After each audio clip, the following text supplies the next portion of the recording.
I want to tell you a story, not a legend, not a rumor, but something I saw with my own eyes, something I'll never forget.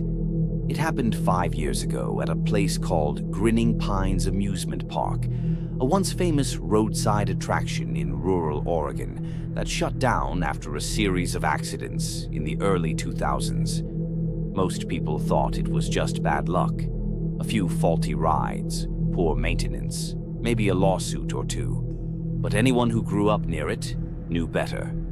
I was part of a small film crew making a short documentary on abandoned American attractions. We picked Grinning Pines because, honestly, it looked amazing on camera. Rusted roller coasters, moss-covered fun houses, clown statues with peeling paint.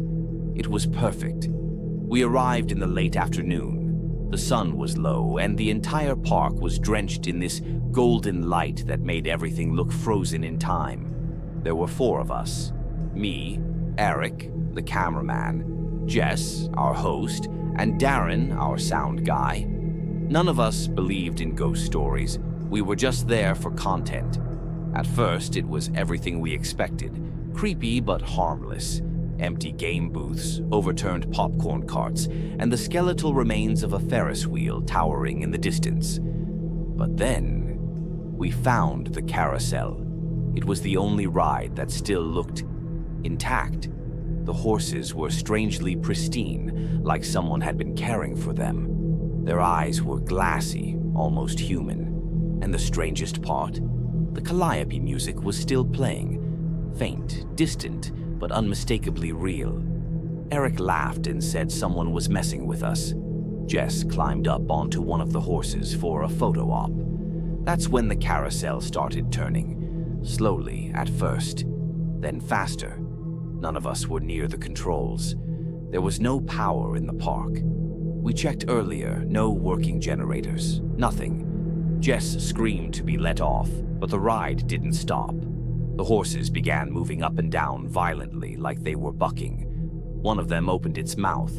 I swear it opened its mouth. Eric dropped the camera and ran to help her, but the moment he touched the platform, it threw him back like the ride itself rejected him.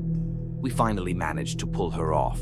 She had deep scratches on her arms and legs. Not from falling, from teeth. We wanted to leave, immediately. But the front gates were chained shut from the inside. Darren tried to call for help, but all our phones were dead. No signal, no battery, just dead. We decided to make our way to the maintenance building, hoping to find tools to cut the lock. On the way, we passed the funhouse. There was laughter inside, not recorded laughter, real, echoing human laughter, like a crowd watching a comedian. Eric, already shaken, whispered that someone was still in the park. Jess disagreed. She said it sounded wrong, and she was right. The longer we stood there, the more we realized the laughter was looping. The exact same bursts of joy, repeated every 15 seconds. Like a broken record. Darren said, "It's not laughter, it's screaming." We didn't go in. None of us did.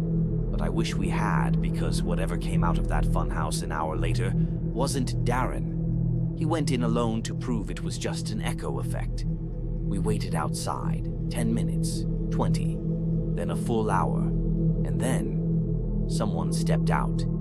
Same clothes, same building, but it wasn't him. The thing that came out had no eyes, just 2 perfect smooth hollows in its face.